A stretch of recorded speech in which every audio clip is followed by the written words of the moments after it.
Bismillahirrahmanirrahim. Dear students, today I will like to discuss most important question from chapter aromatic hydrocarbons and nomenclature of organic compounds. तो चलें start करते हैं। First question है which of the following is non benzenoid aromatic compounds. तो non benzenoid ऐसे aromatic compounds होते हैं जिनमें बेंजीन रिंग नहीं होता है, जैसे फ्यूरान है, थायोफीन है। यानी इस रिंग के अंदर कोई हेट्रोएटम भी नहीं होगा और बेंजीन भी नहीं होगा। यानी मालिक्यूल में अगर दो रिंग आ जाते हैं तो बेंजीन नहीं होगा, तो वो नॉन बेंजीनोइड कंपाउंड कहलाते हैं। तो यहाँ पे एनिलीन में NH2 है, ये एज ए सब्स्टिट्यूएंट है, रिंग का मेंबर नहीं है, यानी नाइट्रोजन। उसके बाद बेंजोइक एसिड भी नहीं है, और फेंटोल ये ईथर होता है, इसका ये स्ट्रक्चर इस तरह होता है कुछ कि बेंजीन रिंग के साथ एथॉक्सी ग्रुप होता है, यानी OC2H5, जिसको फेंटोल कहते हैं। अगर मिथाइल होगा तो उसे एनिसोल कहते हैं। तो यहाँ पे कोई भी नॉन बेंजीनोइड कंपाउंड नहीं है, बेंजीनोइड कंपाउंड ही है।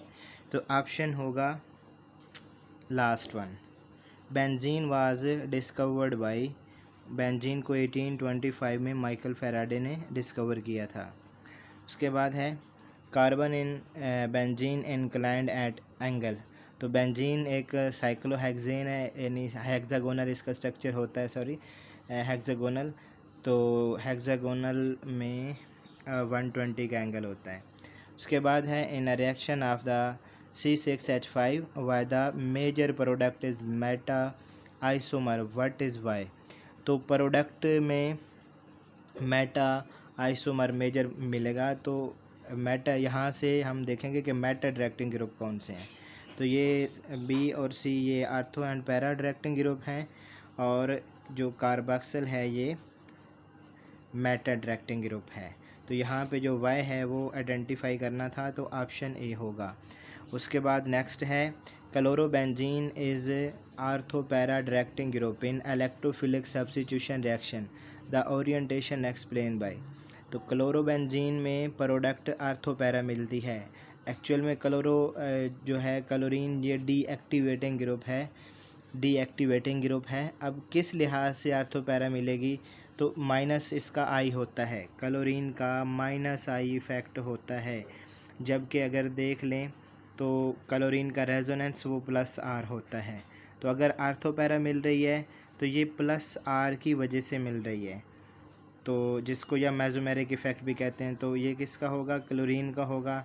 तो ये बी ऑप्शन होगा, प्लस M ऑफ क्लोरीन। अब यहाँ पे हम प्लस आई तो नहीं कह सकते क्लोरीन का, क्योंकि इंडक्टिव इफेक्ट विदड्राइंग इफेक्ट होता है। अगर माइनस आई भी होता ऑफ क्लोरीन तो फिर भी ये ऑप्शन नहीं होना था, क्योंकि माइनस आई अगर हम उसको मेजर डोमिनेट करें कि क्लोरीन माइनस आई इफेक्ट की वजह से प्रोडक्ट देगी, तो फिर तो मेटा आइसोमर मिलेंगे। तो यहाँ पे जो प्रोडक्ट मिल रही है वो प्लस M ऑफ क्लोरीन की वजह से मिल रही है। Benzene can be obtain in the reaction. तो डाइमराइजेशन ऑफ इथाइन से बेंजीन नहीं मिलती, ट्राइमराइजेशन ऑफ इथाइन से मिलती है। Ethene +1,3 butadiene. तो ये डाइल एल्डर रिएक्शन है, तो इसमें जो प्रोडक्ट बनेगी वो साइक्लोहेक्सीन बनती, बेंजीन नहीं बनती। उसके बाद है रिडक्शन ऑफ, तो यहाँ पे भी टॉल्यूइन बनेगी, बेंजीन प्रोड्यूस नहीं होगी। तो ऑप्शन लास्ट वन होगा। उसके बाद नेक्स्ट क्वेश्चन है AlCl3 इन फ्राइडल क्राफ्ट रिएक्शन। AlCl3 ये इलेक्ट्रोफाइल को जनरेट करता है, यानी हैलोजन, जैसे अल्काइलेशन असाइलेशन में हैलोजिनेशन में जनरेट किए जाते हैं। तो या फ्राइडल क्राफ्ट रिएक्शन में इलेक्ट्रोफाइल को जनरेट करता है। तो वहाँ पे कोई भी अल्काइल हैलाइड होगा तो उसका जो क्लोराइड होता है वो इसके साथ AlCl3 के साथ मिल जाता है, और इसको हम ये कह सकते हैं कि यहाँ पे ये एज अ लीविस एसिड है और ये लीविस बेस है। बाकी ये इलेक्ट्रॉन डेफिशिएंट है। तो जो इलेक्ट्रॉन डेफिशिएंट होते हैं वो इलेक्ट्रोफाइल होते हैं। इलेक्ट्रोफाइल की जो क्राइटेरिया है उसमें ये चीज़ भी है कि सेंट्रल एटम के पास 6 इलेक्ट्रॉन हों। तो एल्यूमिनियम के पास 6 इलेक्ट्रॉन ही हैं, तो इसलिए ये इलेक्ट्रोफाइल के तौर पे एक्ट करेगा। बाकी इसका ये भी एविडेंस है। उसके बाद है the ratio of sigma two pi bond in benzene. तो बेंजीन के अंदर 12 सिग्मा बॉन्ड होते हैं और 3 पाई बॉन्ड होते हैं। जब रेशो लेंगे तो ये आ जाएगा 4:1। तो यहाँ पे ए ऑप्शन करेक्ट होगा। उसके बाद next, what is the value of n for naphthalene according to Huckel rule. तो यहाँ पे ऑप्शन के में साथ होना था अकॉर्डिंग टू हक्कल रूल। तो हक्कल रूल के मुताबिक यहाँ पे 4n+2। अब नेफ्थलीन में कितने इलेक्ट्रॉन होते हैं, 5 पाई बॉन्ड होते हैं, तो इसमें 10 पाई इलेक्ट्रॉन होंगे, तो ये 10 के इक्वल हम इसको कर लेते हैं। अब यहाँ पे क्या होगा कि ये 4n इसी साइड पे रहेगा, 2 उधर जाके 4n = 8 हो जाएगा और n = 2। तो यहाँ पे ऑप्शन नहीं है, तो नन पे ही करेंगे। तो उसके बाद next, at 100 degree centigrade benzene give 135 tri nitro benzene when react with. तो ट्राई नाइट्रो बेंजीन कब मिलेगा, जब एक नाइट्रेशन होगी ना बेंजीन की, यानी मानो नाइट्रो बेंजीन जिससे मिलेगा, जिसे नाइट्रो बेंजीन भी कहते हैं। तो इसका ये इफ़ेक्ट होता है मेटा डायरेक्टिंग ग्रुप। तो फर्दर नाइट्रेशन होगी मेटा पे होगी। तो ये कब होगी, जब नाइट्रो की कंसंट्रेशन ज़्यादा होगी।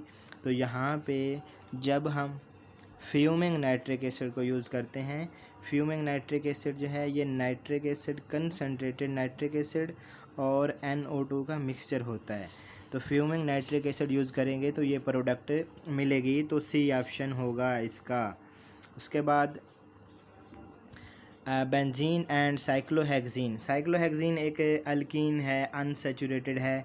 तो अनसैचुरेटेड को सिंपल हम डिटेक्ट करने के लिए अनसैचुरेशन को, तो इसके लिए ब्रोमीन वाटर का सलूशन लेते हैं, जो इसका कलर रेडिश ब्राउन डिस्चार्ज हो जाता है। तो ये ए ऑप्शन होगा। Wrong statement for benzene stable to permanganate. तो ठीक है कि बेंजीन के MnO4 के साथ कोई इसका एक्शन नहीं होता, उसका कलर डिस्चार्ज नहीं होता। बेंजीन इज़ स्टेबल टूवर्ड्स के MnO4। उसके बाद बेंजीन सब्स्टिट्यूशन रिएक्शन देती है। और सैंडविच कंपाउंड जैसे कोऑर्डिनेशन केमिस्ट्री में आपने पढ़ रखा होगा, जैसे मेटल को लिगेंड सराउंड कर लेते, मेटल को सराउंड कर लेते हैं रिंग सिस्टम, जिसमें साइक्लोपेंटाडाइनाइल का मोस्टली तज़किरा किया गया कोऑर्डिनेशन केमिस्ट्री में। तो यहाँ पे भी बेंजीन जो है ये कोऑर्डिनेशन कंपाउंड यानी मेटल के साथ सैंडविच कंपाउंड बनाता है। सैंडविच कंपाउंड में क्या होगा कि सेंटर में मेटल होगी और उसके साइड पे रिंग होंगे जो उसको इलेक्ट्रॉन पे डोनेट कर रहे होते हैं। तो यहाँ पे ये भी ठीक है, यहाँ पे कहा गया है कि does not form sandwich compound, तो ऐसा नहीं है, ये गलत लिखा हुआ है। तो ये ऑप्शन। तो नेक्स्ट लास्ट वन है कि अनरिएक्टिव। तो लास्ट वन है unreactive to sulphuric acid at, तो ये भी करेक्ट है। तो इसमें से रॉन्ग जो स्टेटमेंट है वो सी ऑप्शन है। Benzene in ethanol form azeotropic mixture, तो यहाँ पे ऑप्शन में नहीं है लास्ट वन। तो आपकी क्वेश्चन देखे होंगे कि अब थोड़ा पैटर्न चेंज कर दिया गया है, तो आपका जो एग्ज़ाम होगा उसमें भी पैटर्न इसी तरह ही अब जो है वो फॉलो किया जा रहा है, यानी जो लास्ट ऑप्शन है नॉन ऑफ दिस। तो आपकी प्रैक्टिस इस हिसाब से इतनी होनी चाहिए, यानी इससे आप केमिस्ट्री को इस तरह पढ़ें कि आपको उसका एग्जैक्ट आंसर आता हो, कि जब क्वेश्चन पढ़ें तो फौरी आपको माइंड में आ जाए कि ये है। तो इतनी प्रैक्टिस होनी चाहिए कि जैसे बेंजीन इथानोल में एजियोट्रॉपिक बनाता है तो ऑप्शन नहीं है, तो यहाँ पे नन ऑफ अबव होगा। Toluene react with chlorine in the presence of ferric chloride. तो टॉल्यूइन का जब रिएक्शन होगा तो ये फेरिक क्लोराइड में रिंग सब्स्टिट्यूशन रिएक्शन होगा इसका, यानी आर्थो पे पैरा पे मिलेगा। तो यहाँ पे बेंजाइल क्लोराइड, बेंजल क्लोराइड, तो ये जब सनलाइट की प्रेजेंस होगी तो तब बेंजाइल और बेंजल मिलेगा, और फिर बेंजो ट्राइक्लोराइड भी एंड पे मिलता है। लेकिन यहाँ पे आर्थोपैरा क्लोरोबेंजीन टॉलुइन मिलेंगे, तो यहाँ पे ऑप्शन में नहीं है, तो नन ऑफ अबव करेंगे। उसके बाद नेक्स्ट क्वेश्चन है which compound is not aromatic है। तो पहला है साइक्लोपेंटा डाई इनाइल। साइक्लोपेंटा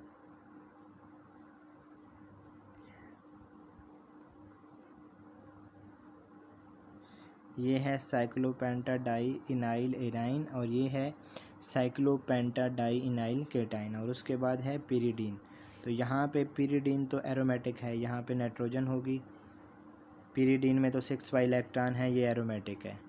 विस में भी 6 पाई इलेक्ट्रॉन है, 2 पाई बॉन्ड है, ये लोन नेगेटिव चार्ज 2 इलेक्ट्रॉन के इक्वल है, तो यहाँ पे भी 6 पाई इलेक्ट्रॉन है, ये भी एरोमेटिक है। और इसमें 4 पाई इलेक्ट्रॉन है, ये एंटी एरोमेटिक है। यहाँ पे sp2 हाइब्रिडाइजेशन, बाकी सारी कंडीशन फुलफिल है, बस हक्कल रूल फॉलो नहीं कर रहा। Cyclopenta di cyclo propenyl ketene, sorry cyclopropenyl ketene यहाँ पे होना था, ये यहाँ पे पेंटा, सॉरी ये इसको तो नहीं होगा, साइक्लोप्रोपेनाइल ये ऑप्शन। तो ये भी एरोमेटिक है, तो ये ऑलमोस्ट सभी एरोमेटिक हैं, तो ऑप्शन नन होगा।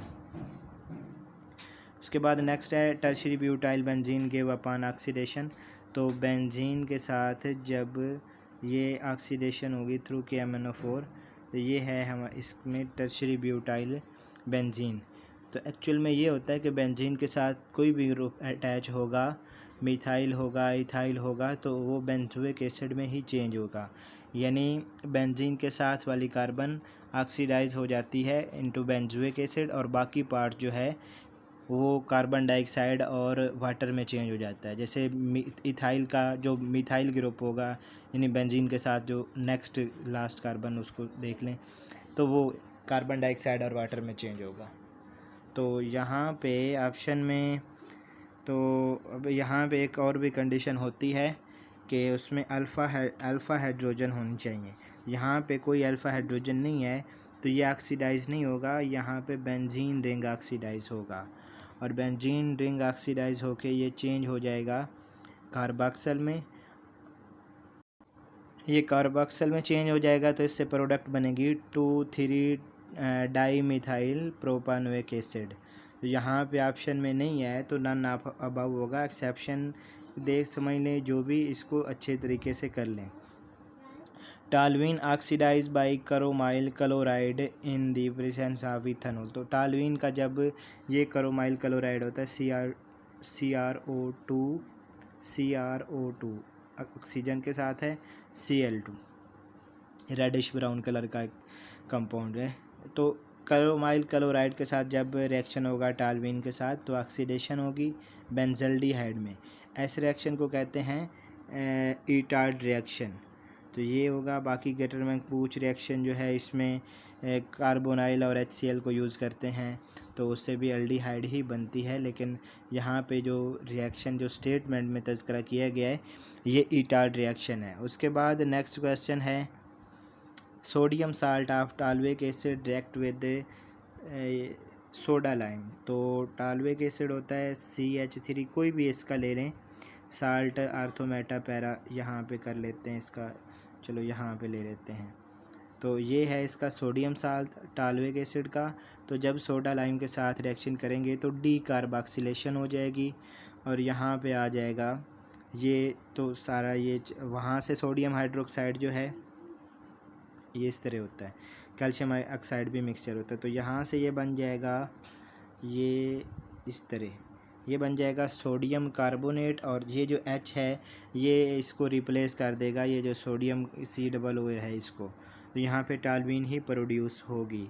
उसके बाद नेक्स्ट क्वेश्चन है THF। THF is a very important organic solvent tetrahydrofuran. तो फ्यूरान में ऑक्सीजन होती है, तो ये है इसमें, यहाँ पे यानी सिंगल बॉन्ड ही है, ये एलिसाइक्लिक कंपाउंड में आएगा। तो इसमें यहाँ पे हेट्रोसाइक्लिक में तो यहाँ पे कोई अनसेचुरेशन नहीं है, डबल बॉन्ड भी नहीं है और ना कोई हक्कल रूल को फॉलो कर रहा है। बाकी sp3 हाइब्रिडाइजेशन है, प्लेनर भी नहीं है, तो ये नॉन एरोमेटिक होगा। यानी एक भी कंडीशन एंटी एरोमेटिक एरोमेटिक से फुलफिल नहीं होगी तो वो नॉन एरोमेटिक कंपाउंड कहलाएगा। उसके बाद है when benzene is treated with oleum, तो बेंजीन को जब हीट करते हैं 100 डिग्री सेंटीग्रेड पे तो ये चेंज हो जाता है मेटाबेंजीन डाइसल्फोनिक एसिड में, यानी उसकी सल्फोनेशन होगी। वैसे तो 80 पे होती है, लेकिन यहाँ पे ओलियम जो है ये कंसनट्रेटेड फार्म होती है। जिस तरह हमने फ्यूमिंग नाइट्रिक एसिड का तज़किरा किया, ओलियम मिक्सचर होता है H2SO4 प्लस सल्फ़र ट्राईऑक्साइड। तो इसमें जो इलेक्ट्रोफाइल है वो ऑलरेडी अवेलेबल है, तो इसके अच्छे से जो है वो सल्फोनेशन हो जाएगी, तो di substituted benzene sulphonic acid यहाँ पे प्रोड्यूस होगा। तो ये क्वेश्चन है, कुछ मज़ीद फर्दर क्वेश्चन वो नेक्स्ट वीडियो में डिस्कस करेंगे। तो ठीक है, अल्लाह हाफिज़।